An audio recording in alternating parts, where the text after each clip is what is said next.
السلام علیکم ورحمۃ اللہ وبرکاتہ۔ الحمد للہ وکفا والصلاة والسلام علی عبادہ الذین اصطفیٰ، اما بعد، اعوذ باللہ من الشیطان الرجیم، بسم اللہ الرحمن الرحیم۔ یا ایہا الناس اعبدوا ربکم الذی خلقکم والذین من قبلکم لعلکم تتقون، صدق اللہ العظیم۔ عزیزان محترم، الحمدللہ آج ہم سورہ بقرہ آیت 21 سے لے کر انشاءاللہ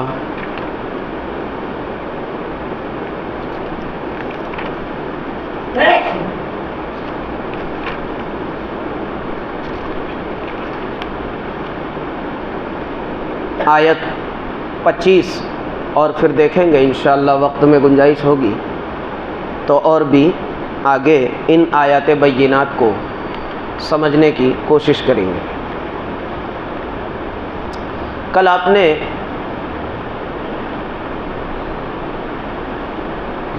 منافقین پر ایک تفصیلی 13 آیات پر مشتمل تقریباً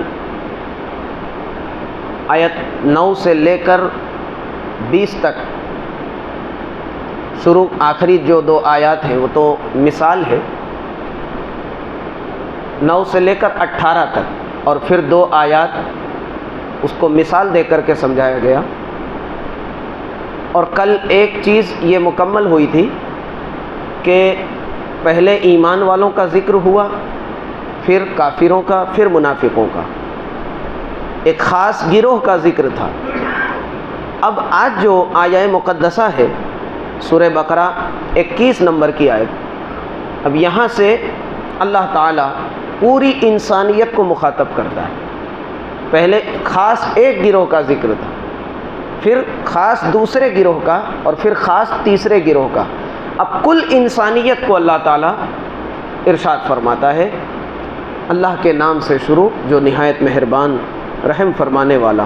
یا ایھا الناس اعبدوا ربکم الذی خلقکم والذین من قبلکم لعلکم تتقون۔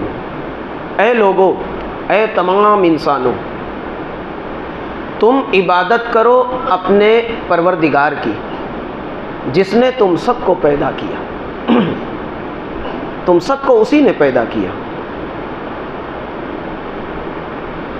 اور والذین من قبلکم، اور تم سے جو پہلے گزر گئے ان کو بھی اسی نے پیدا کیا، لعلکم تتقون، تاکہ تم بچ جاؤ، نجات پا جاؤ، پرہیزگار ہو جاؤ۔ اب یہاں پروردگار اپنی ربوبیت کا ذکر فرماتا ہے۔ پہلے صرف اپنے نام کا ذکر کیا، الحمدللہ رب العالمین، تمام تعریف اللہ کے لیے جو پروردگار ہے، رب ہے سارے جہان والوں کا۔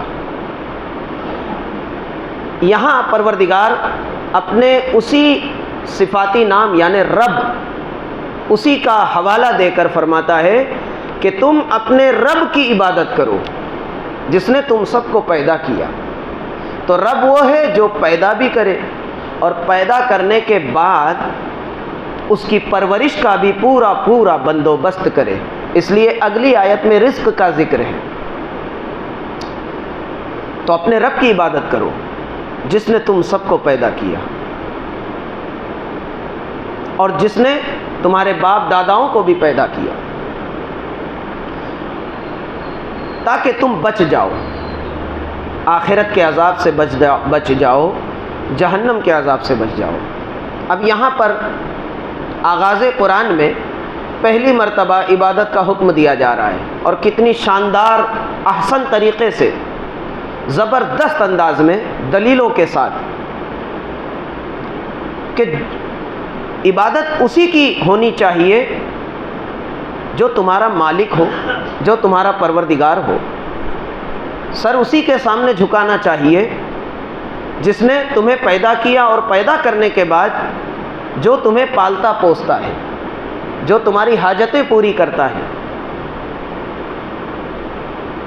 ماں باپ کی عزت اور احترام اور زندگی بھر ان کا حق ادا کرنے میں اولاد کو جد و جہد اس لیے کرنا چاہیے چونکہ ظاہری طور پر دنیا میں پیدا ہونے کا، انسان کو پیدا ہونے کا اس کے ماں باپ کو ذریعہ بنایا جاتا ہے، اور پھر جب وہ انسان جب کسی قابل نہیں ہوتا، خود کما نہیں سکتا، خود اپنے آپ کو نقصان سے بچا نہیں سکتا بچہ، تو اس کے ماں باپ اس کو پالتے پوستے ہیں۔ اس لیے ایک دوسرے مقام پہ سورہ بنی اسرائیل میں اللہ نے فرمایا وَقَضَىٰ رَبُّكَ أَلَّا تَعْبُدُوا إِلَّا إِيَّاهُ وَبِالْوَالِدَيْنِ إِحْسَانًا، کہ تمہارے رب کا یہ فیصلہ ہے اور حتمی فیصلہ ہے، دائمی طور پر اللہ نے یہ فیصلہ کر لیا کہ عبادت صرف اسی کی ہوگی، اس کے سوا کسی کی نہیں ہوگی، اور فوراً اپنے حق کے بعد، فوراً اپنی عبادت کے بعد، فوراً بلا فصل کے ماں باپ کا ذکر کیا وَبِالْوَالِدَيْنِ إِحْسَانًا، اور اللہ نے یہ بھی فیصلہ کر لیا، اٹل فیصلہ، کہ ہمیشہ ماں باپ کے ساتھ حسن سلوک کیا جائے گا، ہمیشہ ان کے ساتھ بھلائی کی جائے گی۔ اور فرمایا آخر میں کہ رب ارحمہما کما ربیانی صغیرا، قل رب ارحمہما، تو تم اپنے ماں باپ کے لیے اس طرح ہم سے دعا کرو کہ رب ارحمہما کما ربیانی صغیرا، اے اللہ تو میرے ماں باپ پر رحم فرما، میرے ماں باپ پر رحم فرما جیسا کہ بچپنے میں انہوں نے کما ربیانی صغیرہ، جب میں بچہ تھا تو انہوں نے مجھے پالا پوسا۔ اے رب العالمین، میری ہر خطا پر میرے نخروں کو برداشت کیا، میری خطاؤں کو معاف کیا، اور میری طرف سے ہر پہنچنے والی تکلیف کو درگزر کیا۔ اے پروردگار، تو اسی طرح میرے ماں باپ کے ساتھ حسن سلوک فرما، یعنی ان پر رحم فرما اور ان کی خطاؤں سے درگزر فرما۔ یہ تو دیکھیے رب بیانی، تو ماں باپ کے لیے بھی دنیا میں رب کا استعمال کیا اللہ تعالیٰ نے، کہ جس طرح انہوں نے تربیت کی، رب مانے تربیت کرنے والا، پالنے پوسنے والا، ربوبیت مان لے پالنا پوسنا، تو ماں باپ کے لیے بھی رب کا لفظ استعمال کیا گیا۔ تو اب زمین پہ انسانوں میں سب سے زیادہ آپ کی طرف سے عزت اور احترام کے حقدار، یعنی کسی بڑے ولی، عالم، مفتی، مجدد، پیر و مرشد سے بھی پہلے، پیر سے بھی پہلے احترام عزت کے حقدار ایک اولاد کی طرف سے اس کے ماں باپ ہیں، اس کے اوپر کوئی نہیں ہے، اس کے اوپر نبی ہے اور پھر اللہ ہے۔ تو یہ سمجھانے کے لیے میں نے ایک مثال دی کہ جس طرح ماں باپ تربیت کرتے ہیں تو سب سے زیادہ عزت کے، احترام کے اور حسن سلوک کے حقدار ماں باپ ہوتے ہیں، اسی طرح بلا تمثیل کہ اللہ تعالیٰ نے تم سب کو پیدا کیا، تمہارا کوئی وجود نہیں تھا، تمہیں اسی نے پیدا کیا اور وہی تمہیں پالتا ہے پوستا ہے۔ اور پھر یہ نہیں کہ کچھ لوگ یہ دلیل بناتے ہیں انسانوں کے، جیسے کہ کفار مکہ نے حضور علیہ الصلاۃ والسلام سے کہا، جب حضور علیہ السلام نے فرمایا کہ تم اللہ کی عبادت کرو، اس کے سوا کوئی معبود نہیں، میں جو دین لے کر آیا ہوں، جو شریعت لے کے آیا ہوں وہ اللہ کی طرف سے ہے، تو وہ کیا جواب کیا دینے لگے؟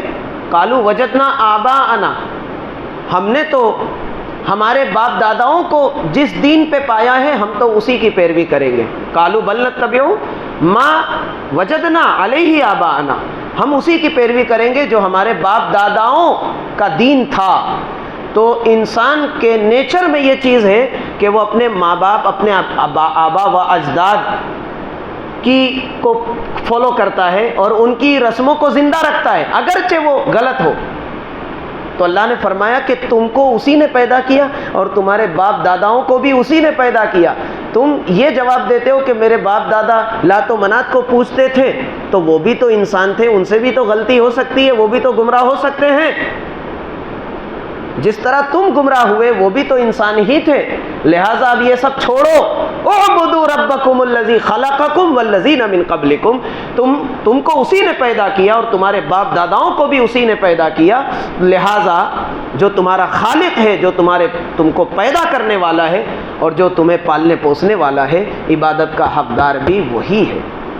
تمہاری پیشانی اسی کے سامنے جھکنی چاہیے، تمہارا سجدہ، تمہارا رکوع، تمہاری بندگی اسی کے لیے خاص ہونی چاہیے، اور اس میں کسی کو شرکت کا حق نہیں۔ اگر تم ایسا کرو گے لعلکم تتقون، تو بچ جاؤ گے، نجات پا جاؤ گے۔ اب اگلی آیت میں اللہ تعالیٰ اپنے احسان، اپنی نعمتوں کا ذکر کرتا ہے کہ یہ ہم نے جو دعویٰ کیا کہ تم صرف ہماری عبادت کرو، تو ہم یقیناً دلیلوں کے ساتھ، دلائل اور براہین کے ساتھ کہ تم ہماری عبادت کیوں کرو گے، بلا دلیل۔ اللہ تعالیٰ کو عبادت کے لیے کسی دلیل کی ضرورت نہیں ہے، وہ بلا دلیل معبود ہے، یعنی تم عبادت کرو کہ مت کرو، وہ حقیقت میں معبود وہی ہے، عبادت کا مستحق وہی ہے، مگر انسانوں کے سامنے دلائل سے اللہ تعالیٰ نے بات کی کہ الذی جعل لکم الارض فراشا والسماء بناء وانزل من السماء ماء فاخرج به من الثمرات رزقا لکم فلا تجعلوا للہ اندادا وانتم تعلمون۔ فرمایا وہی ہے تمہارا رب، وہی ہے تمہارا خالق، وہی ہے، اور تمہارے باپ داداؤں کا خالق بھی وہی ہے۔ یہاں ایک نقطہ اور بھی عرض کر دوں کہ انسان کے ذہن میں ایک سوال پیدا ہوتا ہے کہ میرا پیدا کرنے والا میرا ماں باپ، ان کا پیدا کرنے والا ان کا ماں باپ، ان کا پیدا کرنے والا ان کا ماں باپ، تو کہیں تو یہ سلسلہ ختم ہوگا، یہ سلسلہ کہیں تو جا کر رکے گا اور پھر بات وہاں جا کر مکمل ہوگی۔ تو جس طرح مجھے میرے ماں باپ کے ذریعہ دنیا میں آنے کا موقع ملا، اسی طرح دنیا میں آنے کا موقع ان کے ماں باپ کے ذریعہ ان کو ملا، اور یہ سلسلہ جب پہنچے گا آدم علیہ السلام پر، تب قرآن کہے گا کہ آدم کو اللہ تعالیٰ نے پیدا کیا، کلکم بنی آدم، اور تم سب اسی کی اولاد ہیں، اور آدم کا خالق اللہ ہے، اور وہی اللہ، وہی رب جس نے بنایا زمین کو تمہارے لیے بچھونا کہ تم اس پہ بہترین طریقے سے چل پھر سکو، زندگی گزار سکو۔ فراشا، دنیا تو گول ہے مگر اللہ تعالیٰ نے اس کو انسان کے گزر بسر اور تمام مخلوقات کے رہنے سہنے کے قابل بنایا، فرش بنایا۔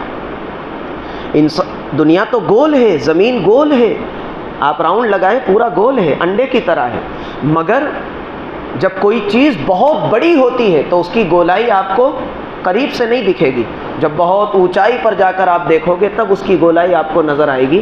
تو اللہ تعالیٰ نے اس زمین کو اس طرح بنایا ہے کہ تمہارے لیے یہ بچھونے کے مانند ہے کہ ایک آدمی جب سونا چاہتا ہے تو اسے بہترین بچھونا چاہیے، اچھا نرم نازک گدا چاہیے، تب اسے بہتر نیند آتی ہے۔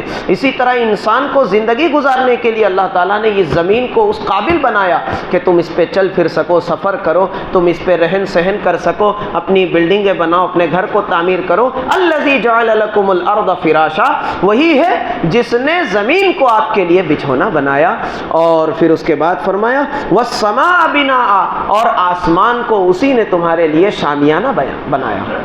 اگر آپ گھر بنا لیں اور چھت نہ ہو تو وہ گھر رہنے کے قابل نہیں ہوتا۔ اسی طرح اللہ تعالیٰ نے اس زمین کو بنایا آپ کو رہنے سہنے کے لیے، بسنے کے لیے، زندگی گزارنے کے لیے، تو پھر آپ کے اوپر خوبصورتی کے لیے آسمان کو بھی شامیانے کے طور پر قائم فرما دیا، والسماء بناء، اور پھر وہیں سے آپ کے رزق کا انتظام بھی کر دیا۔ رزق کہاں سے آتا ہے؟ رزق کہاں سے آتا ہے؟ رزق آسمان سے آتا ہے۔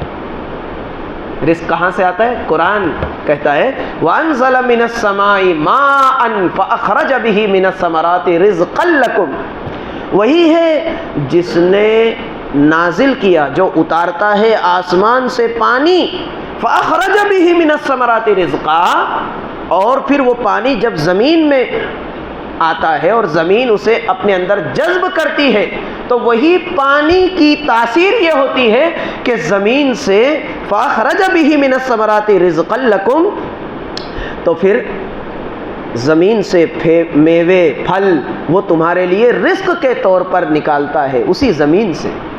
پانی آسمان سے اترا، زمین نے اسے جذب کیا، اب وہی زمین آپ نے بیج بویا، ربوبیت کاملہ نے اس کی تربیت کی، آپ نے بیج بویا. تو کیا آپ کا بیج بونا کیا یہ کافی ہو جاتا ہے؟ آپ نے تو زمین کے اندر بیج کو بو دیا، پھر وہ بیج زمین کا کلیجہ چیر کے باہر نکلتا ہے اور باہر نکل کے پھر اس پر میوے لگتے ہیں. وہ بیج کچھ سالوں میں تناور درخت بن جاتا ہے. اور کھیتی جو آپ کرتے ہیں، جو فصل پکتی ہے، تو وہ فصل آپ کے کھانے کے لائق، آپ کو زندہ رکھنے کے لیے رزق کے طور پر اللہ تعالیٰ ہی زمین سے پیدا فرماتا ہے. آپ کا کام ہے صرف بیج بونا، مگر اسے رزق بنانا یہ اللہ تعالیٰ ہے. کیا آپ آم بنا سکتے ہیں؟ آپ کی قدرت صرف اتنی ہے کہ آم وہ گٹھلی جو ہے بیج آپ زمین میں دفنا سکتے ہیں، پھر وہ کچھ سالوں میں وہ تناور درخت بنتا ہے، پھر اس پر پھل آتے ہیں، آم لٹکنے لگ جاتا ہے، پک جاتا ہے، پھر آپ اسے کھاتے ہیں اور لطف اندوز ہوتے ہیں.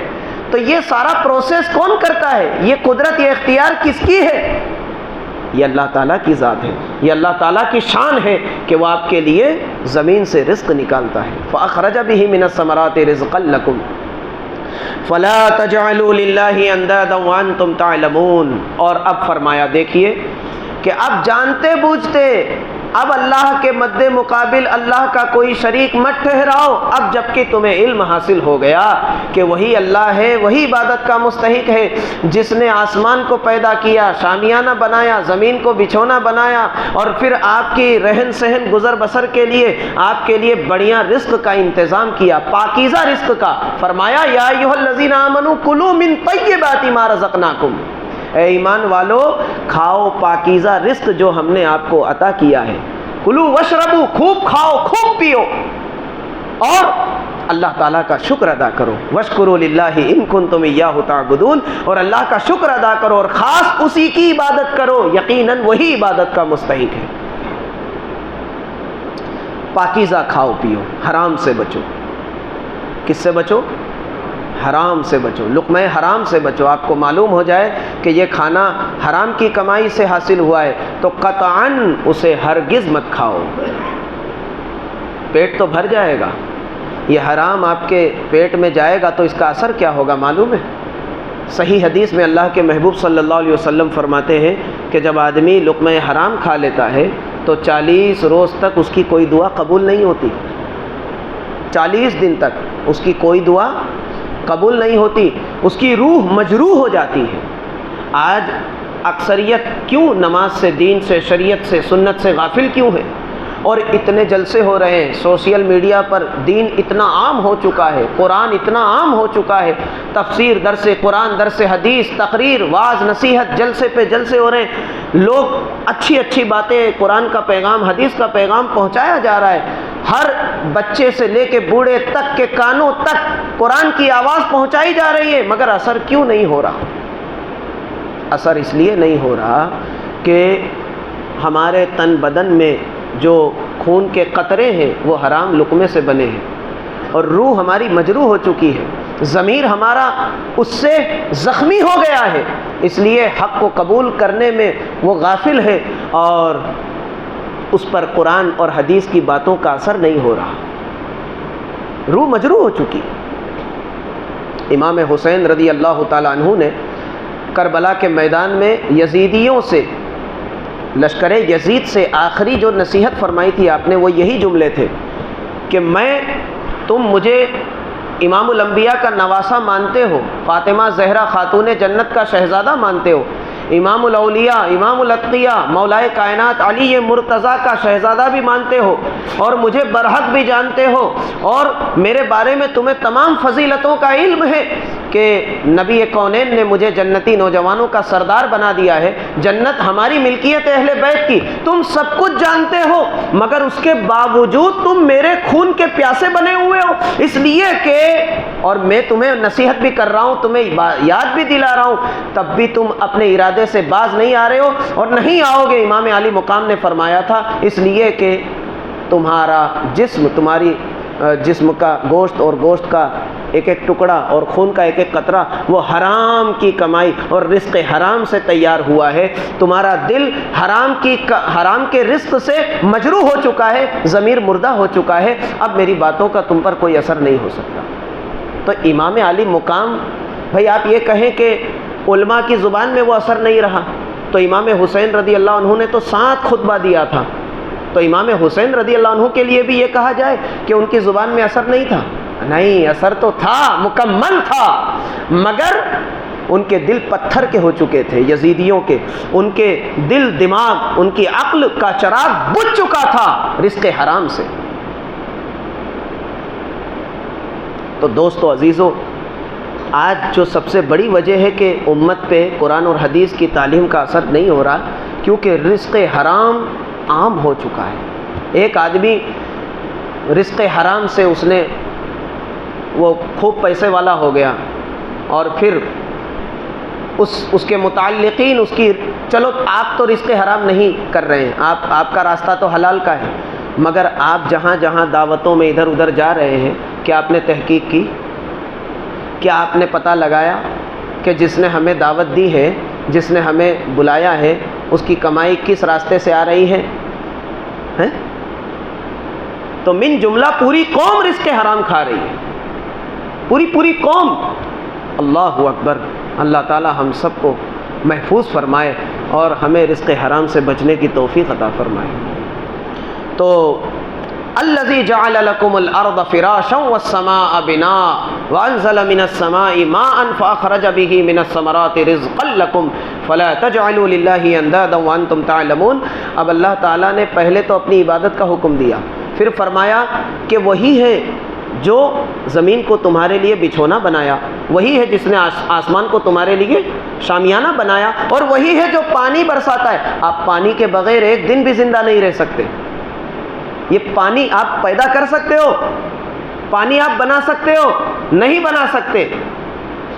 دوستو، تو جو ہماری زندگی کے لیے کتنا کریم ہے ہمارا رب کہ گناہوں سے بھر چکی ہے دنیا، آج تعداد اکثریت انسانوں کی گناہگار، بدکار، مجرموں، ظالموں کی ہے، مگر پھر بھی اللہ تعالیٰ کا لطف و کرم انسانوں پہ بند نہیں ہوا۔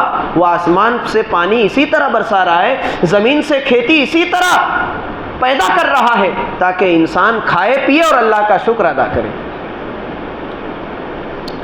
تو اب فلا تجعلوا للہ اندادا وانتم تعلمون، اب تمہیں علم ہو چکا ہے کہ عبادت کے لائق صرف اللہ ہے، تو اب اللہ تعالیٰ کے ساتھ کسی کو شریک مت کرو۔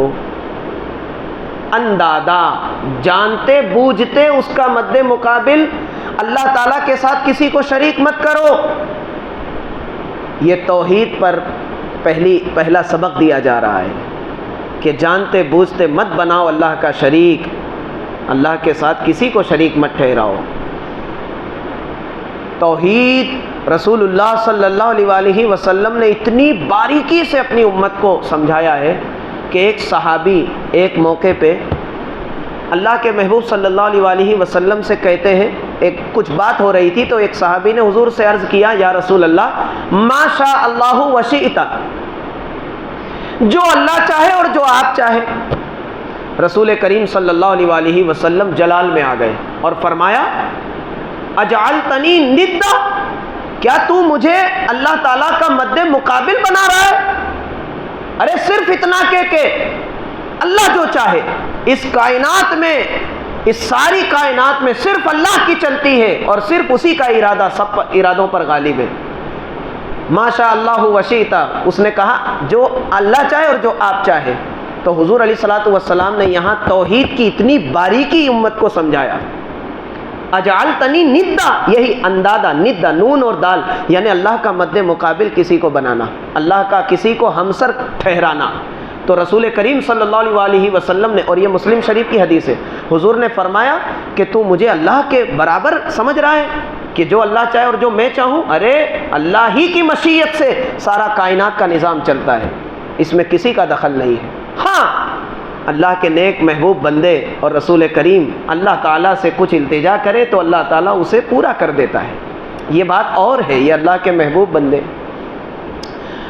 وَإِن كُنتُم فِي رَيْبٍ مِّمَّا نَزَّلْنَا عَلَىٰ عَبْدِنَا فَأْتُوا بِسُورَةٍ مِّن مِّثْلِهِ وَادْعُوا شُهَدَاءَكُم مِّن دُونِ اللَّهِ إِن كُنتُم صَادِقِينَ۔ فرمایا کہ اگر اس کتاب میں جو ہم نے اپنے بندے پہ نازل کیا ہے اگر اس میں کوئی شک ہے تمہیں تو فَأْتُوا بِسُورَةٍ مِّن مِّثْلِهِ، اس کی مثل ایک صورت لے آؤ۔ دیکھیے یہ کتاب ہے، یہ قرآن مجید ہے، اور جب رسول کریم صلی اللہ علیہ وآلہ وسلم نے یہ قرآن کفار مکہ کے سامنے جب پیش کیا تو انہوں نے کیا الزام دیا، انہوں نے کیا باتیں بنائی کہ یہ کوئی اللہ کا کلام نہیں ہے، اور محمد صلی اللہ علیہ وآلہ وسلم معاذ اللہ جھوٹے ہیں، اپنی طرف سے باتیں بناتے ہیں اور اللہ کا نام دے کر ہمیں پیش کرتے ہیں کہ یہ اللہ کا کلام ہے۔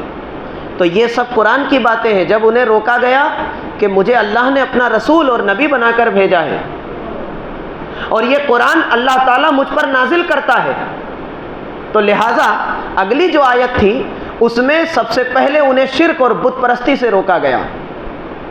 تو انہوں نے کیا کہا کہ یہ من گھڑت باتیں ہیں، قرآن میں شک نکالنے لگے، اور قرآن میں انہیں شک ہوا تو اب قرآن کے حوالے سے پہلے کیا کہا تھا، ذالک الکتاب لا ریب فیہ ھدی للمتقین، یہ وہ کتاب ہے جس میں شک کی گنجائش نہیں۔ اور اب چیلنج کیا جا رہا ہے کہ اگر تمہیں شک ہے جو ہم نے یہ قرآن اپنے بندے پہ اتارا ہے تو لاؤ اس کی مثل ایک صورت لے آؤ۔ بہت بڑا موقع ملا تھا کفار مکہ کو، بہت سنہرا موقع ملا تھا۔ اب انہیں رسول کریم صلی اللہ علیہ وآلہ وسلم کی پوری دعوت کو، آپ کے پورے مشن کو، آپ کی نبوت اور رسالت کو اگر جھوٹا ثابت کرنا اور انہیں شکست دینا ہوتا تو انہیں جنگ کی کوئی ضرورت نہیں تھی، تلوار نکالنے کی کوئی ضرورت نہیں تھی، لڑنے کی کوئی ضرورت نہیں تھی، بس انہیں صرف قرآن کی ایک چھوٹی سی سورت کی ایک مثال بنا کر لے آنا تھا، خود بخود سارا دین جھوٹا ہو جاتا، حضور علیہ السلام کی نبوت و رسالت بھی باطل قرار پاتی اور اللہ کی دعوت بھی ختم ہو جاتی، اسلام شکست کھا جاتا۔ مگر دوستو عزیزو، کفار مکہ نے جنگ کرنا گوارا کیا، بدر میں آئے، احد میں آئے، حنین میں آئے، انہیں معلوم تھا کہ ان سے جنگ تو کی جا سکتی ہے، انہیں بظاہر لڑ کر تلوار کے زور پہ ہرایا جا سکتا ہے، مگر قرآن کی مثال لانا ناممکن تھا ان کے لیے۔ اگر وہ ایک مثال لے آتے تو دین باطل قرار پا جاتا، مگر وہ جنگ کے لیے تو تیار ہو گئے اور قرآن کی مثال نہیں بنا پائے، قرآن کی مثل ایک صورت نہیں لے آئے۔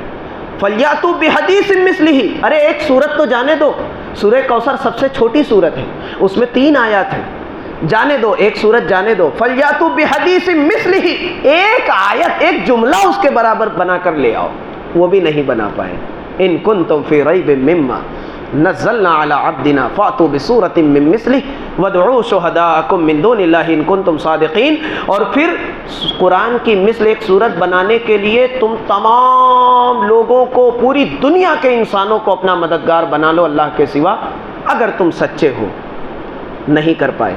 فَإِن لَّمْ تَفْعَلُوا وَلَن تَفْعَلُوا، پھر رب نے فرمایا تم ایسا ہرگز نہیں کر سکتے، ایسا ہرگز، اگر تم یہ فَإِن لَّمْ تَفْعَلُوا تم نہیں کر پاؤ گے، وَلَن تَفْعَلُوا اور ہرگز نہیں کر پاؤ گے،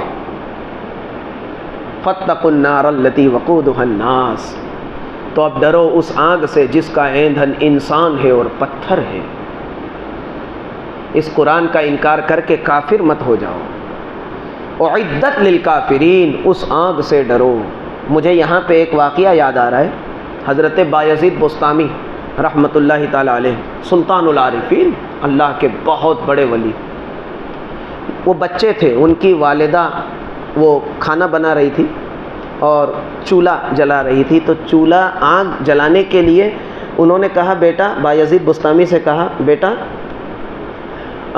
چھوٹی چھوٹی لکڑی لاؤ تو ہم اس کو جلائیں اور پھر اس پر بڑی لکڑی رکھیں تو یہ آگ جل جائے گی، روشن ہو جائے گی۔ تو حضرت بایزید بستامی چھوٹی چھوٹی لکڑی لے آئے، والدہ نے ان کے چولہا جلایا، آگ کو روشن کیا، پھر اس پہ بڑی لکڑیاں رکھی۔ تو یہ منظر سارا دیکھ کر آپ رونے لگے۔ ماں نے پوچھا کہ بیٹا کیا ہوا، رو کیوں رہے ہو؟ کہا، امی جان، قرآن میں اللہ فرماتا ہے فَاتَّقُوا النَّارَ الَّتِي وَقُودُهَا النَّاسُ، اس آگ سے ڈرو، اس آگ سے بچ جاؤ جس کا ایندھن انسان ہے اور پتھر ہے، جس کا ایندھن انسان ہے اور پتھر ہے، مجھے ڈر ہے، میں اللہ سے ڈرتا ہوں اور اسی ڈر سے میں رو رہا ہوں۔ رقت طاری ہو گئی کہ کہیں چھوٹے چھوٹے گناہ گاروں کو پہلے ڈال کر بڑے بڑے گناہ گاروں کو اس میں جلایا جائے گا، تو کہیں وہ چھوٹے گناہ گاروں میں اللہ تعالیٰ مجھے اس آگ میں نہ ڈال دے۔ اللہ اکبر۔ فاتقوا النار التي وقودها الناس والحجارہ۔ اور پتھر، یہاں پتھر سے مراد وہ یہ بت پرستوں کے وہ بت جو انہوں نے بنا رکھے، نصب کیے اور گڑھے اور پھر اس کی پرستش میں لگ گئے، ان تمام بتوں کو ان تمام مشرکوں کے ساتھ جہنم میں پھونک دیا جائے گا کہ جاؤ تم بھی جلو اور تمہارے معبود بھی جلے۔ دنیا میں تم انہیں اپنا مددگار ٹھہراتے تھے، اب وہ تو خود جل رہے ہیں، تمہیں کیا بچائیں گے۔ فاتقوا النار التي وقودها الناس والحجارہ اعدت للکافرین، یہ آگ تیار کی گئی ہے کافروں کے لیے۔ یہاں پہ مشرکوں کافروں کا ذکر ہوا۔ اب وہ لوگ جو قرآن کو اللہ کا کلام برحق مانتے ہیں اور قرآن کی تعلیمات پہ عمل کرتے ہیں، وہ خوش نصیب لوگ، جب یہ آیات نازل ہوئی تو ایمان والے بھی گھبرا گئے، ایمان والوں کو بھی خوف ہوا، جہنم کی آگ کا ذکر ہوا تو مومنین کو بھی گھبراہٹ ہوئی، مارے خوف کے وہ بھی لرز گئے۔ تو اللہ نے اپنے محبوب صلی اللہ علیہ وآلہ وسلم سے فرمایا وَبَشِّرِ الَّذِينَ آمَنُوا وَعَمِلُوا الصَّالِحَاتِ أَنَّ لَهُمْ جَنَّاتٍ تَجْرِي مِن تَحْتِهَا الْأَنْهَارُ۔ اے میرے حبیب، تم اپنے وفادار جانثار ایمان والوں کو خوشخبری دے دو، وہ لوگ جو ایمان لائے اور نیک عمل کیے، عمل صالح کرتے رہے، ان لہم جنات تجری من تحتها الانہار، کہ ان کے لیے تو ہم نے جنت بنائی ہے جس کے نیچے نہریں رواں ہیں، جس کے کنارے 7 نہروں کا ذکر قرآن میں آیا ہے، اور ایسی نہر، پانی ایسا کہ اس پانی جیسا دنیا میں پانی نہیں، اور شہد ایسا کہ اس جیسا شہد نہیں، دودھ ایسا کہ اس جیسا دودھ دنیا میں نہیں، اور یہ اسی طرح آب کوثر ہے، اسی طرح اور بھی نہریں ہیں۔ سورہ محمد میں جب ہم پہنچیں گے ان تمام نہروں کا ذکر ہے انشاءاللہ، وہاں پر ان تمام نہروں کا ذکر ہوگا۔ تو ان لہم جنات تجری من تحتها الانہار، کہ ان کے لیے تو جنتیں ہیں جس کے نیچے نہریں رواں ہیں۔ کلما رزقوا منها من ثمرة رزقا قالوا هذا الذي رزقنا من قبل واتوا به متشابها ولهم فيها ازواج مطهرة وهم فيها خالدون۔ تو جب انہیں جنت میں داخل کیا جائے گا، اب دیکھیے جنت میں پہنچنے کے بعد مسلمان مومنین صالحین جب جنتی پھل کھائیں گے، جب نعمتوں سے لطف اندوز ہوں گے تو کیا کہیں گے؟ سنو، قالوا هذا الذي رزقنا من قبل، وہ کہیں گے کہ یہ تو وہی ہے جو ہمیں اس سے پہلے دیا گیا تھا۔ مطلب جنت میں جو پھل ہوں گے آپ اس کو پہچانو گے، جو سیب جو دنیا میں آپ کھا رہے ہیں اسی طرح کا سیب جنت میں ہوگا، مگر اس کے ذائقے میں زمین آسمان کا فرق ہوگا۔ آپ یہ نہ سوچیں کہ یہ کون سا پھل ہے، تعجب نہ ہو آپ کو، وہ تمام رزق آپ کے جانے پہچانے ہوں گے، مگر کوالٹی کا فرق ہوگا۔ وہ ایسی کوالٹی ہوگی کہ جنت میں اس کا تصور، دنیا کی زندگی میں آپ اس کا تصور بھی نہیں کر سکتے۔ قالوا هذا الذي رزقنا من قبل۔ اللہ تعالی ہم سب کو جنت میں داخل فرمائے، پروردگار ہم سب کو جنت کی نعمتوں سے لطف اندوز ہونے کی توفیق عطا فرمائے، نصیب فرمائے۔ قالوا هذا الذي رزقنا من قبل، وہ تو کہیں گے کہ یہ تو وہی ہے جو ہمیں اس سے پہلے دیا گیا تھا، اور ان کو اس سے ملتا جلتا پھل بھی دیا جائے گا۔ اب اس سے ملتا جلتا پھل کیا دیا جائے گا؟ اللہ اکبر، جس کو ہو سکتا ہے ہم نے دیکھا بھی نہ ہو دنیا کی زندگی میں۔ وَلَهُمْ فِيهَا وَأُتُوا بِهِ مُتَشَابِهًا وَلَهُمْ فِيهَا أَزْوَاجٌ مُطَهَّرَةٌ۔ اب صرف کھانا پینا دنیا کی زندگی میں جو پر لطف اور جو عیش اور آرام کی چیزیں دنیا میں ہیں، وہ سارا کچھ جنت میں ہمیں دیا جائے گا انشاءاللہ، وہ سارا کچھ۔ تو دنیا میں ہمیں بہترین غذائیں اللہ تعالیٰ نے عطا کی ہے، اور جو نفسانی خواہشات ہیں اس کے لیے بہترین ہمیں عورتیں بھی اللہ تعالیٰ نے ہمیں عطا کی ہے بیوی کی صورت میں۔ تو اب رزق کے بعد اس کا ذکر ہو رہا ہے وَلَهُمْ فِيهَا أَزْوَاجٌ مُطَهَّرَةٌ، اور پھر ان کے لیے بہترین پاکیزہ جوڑے بھی ان کے لیے جنت میں رکھ دیے جائیں گے، جس سے ان کا دل بہلے گا اور جس سے ان کو اطمینان اور سکون میسر ہوگا۔ اور ایک حدیث میں، ایک روایت میں اس روایت کو نااہل بے وقوف جو نہیں جانتے اس چیز کی حقیقت کا، معرفت کی ہوا بھی جنہیں نہیں لگی ہے، وہ اس حدیث کو جو میں ابھی سنانے جا رہا ہوں اس حدیث کو کہہ کے سن کے مذاق اڑاتے ہیں اور ٹھٹھا کرتے ہیں۔ خیر وہ تو قیامت کے دن پتہ چل جائے گا۔ وہ کون سی حدیث ہے؟ حضور نے فرمایا کہ ہر جنتی کو 72 حوریں دی جائیں گی، اور یہ حوریں کیسی ہوں گی؟ وحور عین کامثال اللؤلؤ المکنون، یہ حوریں کیسی ہوں گی کہ کسی آنکھ نے ان کو نہیں دیکھا ہوگا۔ کامثال اللؤلؤ المکنون، ان کی جو آنکھیں ہوں گی وہ انگور کی طرح بڑی بڑی ہوں گی، روشن چمکدار ہوں گی، اور ان کے بالوں کی چمک کے بارے میں ایک صحیح حدیث حضور نے فرمایا کہ اگر ایک حور، جنت کی ایک حور اگر دنیا میں صرف جھانک لے اور اس کے بال کی ایک چمک دنیا میں پیدا ہو جائے تو ساری دنیا اس کی چمک سے روشن ہو جائے۔ یہ تمام صحیح حدیثوں میں موجود ہے۔ اور سب سے بڑی چیز یہ کہ جنت میں وہ جنتیوں کے لیے پیدا کر دی گئی ہیں اور بالکل سیف ہے، محفوظ ہے۔ وہ جو بار بار کہا جاتا ہے نا کہ عند اللہ اجر عظیم، ایمان والوں کے لیے اللہ کے پاس اجر عظیم ہے، بالکل سیف ہے، بالکل محفوظ ہے، تو وہ سارا کے سارا اجر جنت میں رکھ دیا گیا ہے، وہ کبھی ضائع نہیں ہوگا۔ اور حوروں کے بارے میں تو کہا گیا کہ کسی بشر یا کسی جن کی آنکھ نے اسے نہیں دیکھا ہوگا، نہ چھوا ہوگا۔ وہ جنتیوں کے لیے اللہ تعالیٰ نے جنت میں پیدا کر دیا ہے، ان کے استقبال کے لیے، ان کے بدلے کے لیے۔ جزاء بما كانوا يعملون، سورہ واقعہ میں فرمایا کہ جو نیک عمل کیا کرتے تھے یہ ان کا بدلہ ہوگا۔ وَلَهُمْ فِيهَا أَزْوَاجٌ مُطَهَّرَةٌ، اور یہاں فرمایا گیا کہ ان کے لیے بہترین پاکیزہ مطہرہ پاک جوڑے ان کے لیے جنت میں ہوں گے، وَهُمْ فِيهَا خَالِدُونَ، اور وہ اس میں ہمیشہ ہمیشہ رہیں گے۔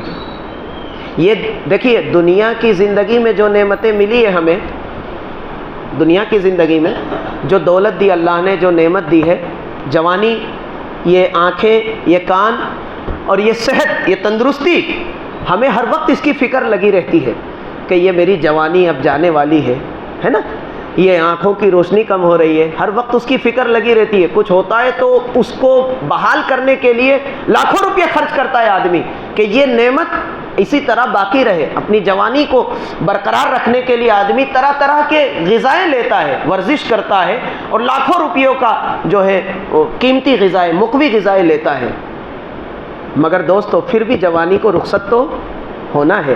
نعمتیں آج ہیں، کل آپ وہ رخصت ہونی ہے۔ آنکھیں کل کمزور ہونی ہے، کان کی قوت سماعت کل کمزور ہونی ہے، قوت ہاضمہ بھی کمزور ہونا ہے۔ وَهُمْ فِيهَا خَالِدُونَ کہہ کے فرمایا گیا، تسلی دی گئی کہ جب آپ جنت میں جاؤ گے تو کوئی فکر نہیں ہوگی، آپ کی جوانی ہمیشہ ہمیشہ ہمیشہ اربوں خربوں سال اسی طرح برقرار رہے گی، جوانی میں کبھی کوئی کمی نہیں آئے گی، نہ ان نعمتوں کو چھن جانے کا ڈر ہوگا، نہ آپ کی حسن و جمال میں کوئی کمی آئے گی، نہ آپ کی خوبصورتی میں کوئی کمی آئے گی۔ آدمی جب جوان ہوتا ہے، عورت جب جوان ہوتی ہے تو بڑی خوبصورت دکھتی ہے، جب وہ بوڑھی ہو جاتی ہے تو جھریاں پڑ جاتی ہے اور حسن زائل ہو جاتا ہے، کوئی اس کی طرف دیکھتا بھی نہیں۔ جس کے لاکھوں دیوانے تھے، بڑھاپے میں اس کو کوئی پوچھنے والا، اس کی طرف کوئی تاکنے والا نہیں۔ مگر جنت میں جو جوانی آپ کو دی جائے گی وہ ہمیشہ کے لیے دی جائے گی، اس کے دور ہونے کا، اس کے زائل ہونے کا کبھی کوئی خیال بھی نہیں ہوگا۔ اور جو نعمتیں آپ کو دی جائے گی، دنیا میں جو نعمتیں ہمارے پاس آج ہے کل نہیں ہے، ہم اس کی حفاظت کرتے ہیں، ہم بینک میں اس کو سیف سمجھتے ہیں کہ یہاں سے میرا پیسہ، میری دولت کبھی ضائع نہیں ہوگی، گھر میں نہیں رکھتے ہیں کہ چوری ہونے کا اندیشہ ہے۔ مگر جنت میں یہ نعمتیں جو مل جائیں گی آپ کو، اور ایک بار آپ جنت میں چلے گئے تو دوبارہ کبھی نہیں نکلو گے وہاں سے۔ آپ کوئی عالیشان محل میں رہتے ہیں تو آپ کو ڈر لگا رہتا ہے میں یہاں سے نکال دیا جاؤں گا، مگر جنت میں جب آپ کو ایک بار داخل کر دیا جائے گا تو پھر آپ کو کبھی وہاں سے نکالا نہیں جائے گا، ہمیشہ خالدین فیہا ابدا ابدا، اس میں آپ پہنچ جائیں گے انشاءاللہ، ہمیشہ ہمیشہ رہیں گے۔ تو اب دوست و عزیزو، بس بات مکمل ہو گئی، اور آخر میں اتنا کہوں گا کہ جو پچھلے رکوع میں جو کہا گیا تھا، جو منافقوں نے کہا تھا کہ یہ تو بے وقوف ہے، ایمان والوں کو کیا کہا تھا؟ ہم ان کی طرح ہو جائیں۔ میرے دوستو عزیزو، بتاؤ عقل مند کون ہوا؟ ایمان والے ہوئے کہ کافر مشرک لوگ ہوئے؟ عقل مند کون ہوا؟ ایمان والے ہوئے نا، کہ جو 4 دن کی زندگی کے لیے اپنی آخرت کو برباد نہیں کرنا چاہتے۔ اگر میں کہوں آپ سے کہ ایک جھوپڑی ہے اور ایک عالیشان محل ہے، اگر میں آپ سے کہوں کہ اگر آپ ایک دن اس میں گزارتے ہیں تو یہاں آپ کو ہمیشہ ہمیشہ رہنا ہے، اس میں نہ کھانے کا انتظام ہے، نہ پینے کا انتظام ہے، نہ پنکھا ہے، نہ لائٹ ہے، اندھیرا ہے، تو آپ ایک دن گزار لوگے نا؟ تو بس یہی مثال ہے دوستو، اللہ تعالیٰ نے یہ مختصر زندگی جو ہمیں دنیا کی دی ہے، یہ مختصر زندگی ہے اور مختصر وقت کے لیے تکلیفیں ہیں، اس پہ جو صبر کر گیا اور جو اللہ کی مرضی کے مطابق اپنی زندگی کو گزار گیا، کل قیامت کے دن اسے جنت میں داخل کیا جائے گا اور فرمایا جائے گا وَلَكُمْ فِيهَا مَا تَشْتَهِي أَنفُسُكُمْ وَلَكُمْ فِيهَا مَا تَدَّعُونَ۔ میرے بندے، دنیا میں تو نے اپنی خواہشات کو مارا، صبر کیا تکلیف پہ، اور میری مرضی کے مطابق تو نے زندگی گزارا نا، اب یہاں تو جو چاہے، جو تیری خواہش ہے، دنیا میں تو یہ تھا کہ میرے مطابق تجھے جینا ہے، مگر اب یہاں جو جنت کی زندگی ہے، تو جو چاہے گا وہ میں کروں گا۔ میرے دوستو، بس اللہ تعالیٰ نے دنیا میں یہ کہا کہ میں جو چاہوں وہ کر، اور جنت میں کہے گا اب جو تو چاہے گا میں کروں گا۔ اللہ تعالیٰ ہم سب کو جنت الفردوس میں داخل فرمائے، اور ہمیں ہر اس کام سے بچنے کی توفیق دے جو جہنم میں لے جاتا ہے۔ اللہ تعالیٰ ہم سب کو گناہوں سے، خدا کی نافرمانی سے بچنے کی توفیق عطا فرمائے انشاءاللہ تعالیٰ۔ اب اگلے ہفتے آپ کے سامنے ان اللہ لا یستحیی ان یضرب مثلا ما بعودۃ، ایک مثال ہے جو مچھر کی ہے، اس کا ذکر اگلے ہفتے آپ کے سامنے کیا جائے گا۔ اللہ تعالی ہم سب کو نیک عمل کی توفیق عطا فرمائے۔ صلاۃ والسلام۔